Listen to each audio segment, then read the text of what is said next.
Good morning everyone, কেমন আছো সকলে? আশা করছি সকলে তোমরা ভীষণই ভালো আছো। আমরাও কিন্তু খুবই ভালো আছি। এখন ঘড়িতে প্রায় বাজে সকাল 8:30, আর এখন থেকে তোমাদের সবাইকে সাথে নিয়ে আজকে ব্লগটা স্টার্ট করলাম। আশা করছি তোমাদের আজকের এই ব্লগটা দেখতে খুব ভালো লাগবে। তো সকাল সকাল দেখো ফুল গাছগুলোতে একটু জল দিয়ে দিলাম। আর আজকে সকাল সকালই না, মানে প্রায় 8:30টার দিকে মামাম ঘুম থেকে উঠেছে। আর ওঠার পর এই যে দেখো আমি গাছে জল দিচ্ছিলাম, সে দেখে সেও দিবে।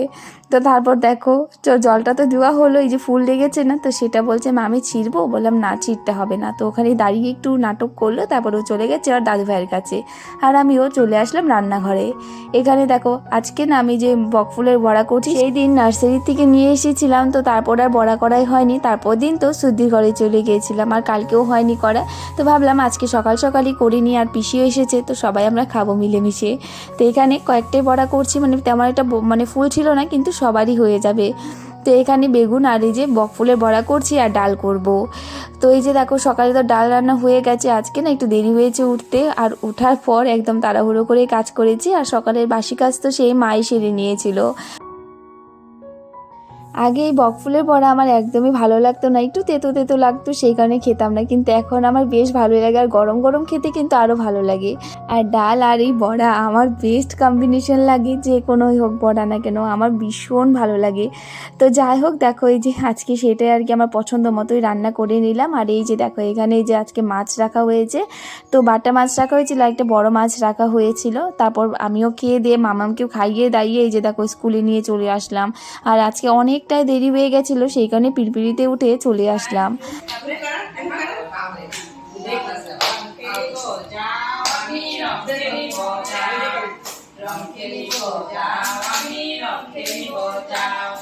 গাখীর বগা কপাল বগা আলু বগা বগলি, গাখীর বগা কপাল বগা আলু বগা বগলি, রং খেলিব যাও আমি রং খেলিব যাও। আজকে না তেমন একটা স্টুডেন্ট আসেনি, কিন্তু এই যে মামাম তো বেশ আনন্দ করছিল। আর এই যে আজকে প্রেয়ারে অনেক কিছু পড়াচ্ছিল, ড্যান্স করাচ্ছিল। তো এই যে দেখো আর কয়েকদিন পরই, মানে আর কয়েক মাস পর তারপর মামাম তো আবার বড় স্কুলে চলে যাবে। এখন তো অঙ্গনাবাদিতে পড়াশোনা করছে মাম্মা। তো এখানে প্রেয়ার হওয়ার পর পড়াশোনা হলো, তারপর কিন্তু আমি বাড়িতে চলে এসেছিলাম। এসে একদমই দেরি করিনি, রান্না বসিয়ে দিয়েছিলাম। কয়েকদিন থেকে না স্কুল থেকে আসার পর রান্নাবান্নার সাথে অনেকটাই দেরি হয়ে যাচ্ছিল, তো সেই কারণে আজকের একদমই দেরি করিনি, তো রান্না বসিয়ে দিয়েছিলাম। আজকে তেমন কিছু রান্না করিনি, সকাল তো ডাল আর বড়া করেছিলাম সেটা আছে, আর মাছ ভাজা করেছি, চচ্চড়ি করেছি, আর মাছের একটা তরকারি করেছি। তো এখানে এই যে চচ্চড়িটাই বসিয়ে দিয়েছি, মাছের তরকারিটা তো হয়ে গেছে। আজকে মাছের ঝোলটা রান্না করে তারপর আর কি চচ্চড়িটা বসিয়েছি, আবার কড়াইটা ধুয়ে তারপর। তো মাছগুলো কাটা হয়ে গেছিলো আর কড়াইতে তেল ছিল, তো সেই কারণে ভাবলাম যে আগে মাছগুলো ভেজে তরকারিটা বানিয়ে নিই, তারপর চচ্চড়িটা করেছি। তো এই দেখো এখানে চচ্চড়িটাও রান্না হয়ে গেছে, সমস্ত কিছু ওই রুমে রেখে এসে এই যে আমি এখন রান্নাঘরটা পরিষ্কার করব, যেটা আমার ভালোভাবে পরিষ্কার না করলে হয় না। তো এই যে সার্ফ দিয়ে একবার মুছে নিয়েছি, তো এই যে এখন আবার এমনি একটা কাপড় দিয়ে দেখো এই যে মুছে নিচ্ছি। আমার না রান্নাবান্না সারার পরে এই রান্নাঘরটা পরিষ্কার করতে বেশ ভালোই লাগে, ভালো করে মানে পরিষ্কার করতে আমার ভীষণ ভালো লাগে। আর এমনি একটু হালকা পাতলা করে রাখার থেকে ভালো নিজের মনের মতো একটু গুছিয়ে গাছিয়ে করি, তো বেশ ভালো লাগে। আর রান্নাঘরটা যেহেতু ছোট, তো সব সময় চেষ্টা করি আমার রান্নাঘরটা পরিষ্কার করে রাখার। আর আমাদের মতো হাউসওয়াইফদের তো জানোই সারাটা দিনে রান্নাঘরেই বেশিরভাগ সময়টা আমাদের কেটে যায়। তার জন্যই আমি সবসময় চেষ্টা করি রান্নাঘরটা পরিষ্কার করে রাখার, কারণ যখনই আমি রান্নাঘরে ঢুকবো যদি একটু পরিষ্কার দেখি তাহলে কিন্তু মনটাও ভালো লাগে। আর দুপুরে রান্নাবান্না সারার পরে আমরা ভালো করে এই যে আর কি রান্নাঘরটা পরিষ্কার করে এই সেলফগুলো দিয়ে ভালো করে সার্ফ দিয়ে কোনা কোনা আর কি মুছে নিই। রান্নাবান্না সেরে আগে আমি বাসনগুলো ধুয়ে নিয়েছিলাম, কারণ ভাতটাও বসিয়ে দিয়েছিলাম, তো ভাতটা হচ্ছিল ততক্ষণে আমি বাসনগুলো ধুয়ে নিয়ে এসেছি। আর ভাতটা হওয়ার পর এই যে গ্যাসটা ভালো করে মুছে কয়েকটা দিকে এখন আবারও বাসন বেরিয়েছে। তো যাই হোক তারপরে এই যে এখন এই যে ওয়ালগুলো দিয়ে ভালো করে মুছে দিচ্ছি। ওয়ালগুলোতেও অনেকটাই তেল ছিটে যায়, যেহেতু আমাদের এই যে একদমই পাশাপাশি ওয়ালটা থাকে, এই ওয়ালটাতেই অনেকটাই তেল জমে যায়।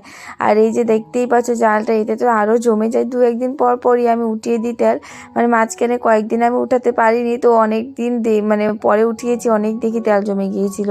তো কালকে আবার সেই উঠিয়ে দিয়েছিলাম, আজকে আর উঠাবো না, কালকে আবার উঠাবো বা পরশু দিন উঠাবো। তো দুপুরে রান্নাবান্না সেরে মাম্মার সাথে শুয়েছিলাম, তারপর সন্ধ্যায় আবার দেখো চলে এসেছি রান্নাঘরে আবারও।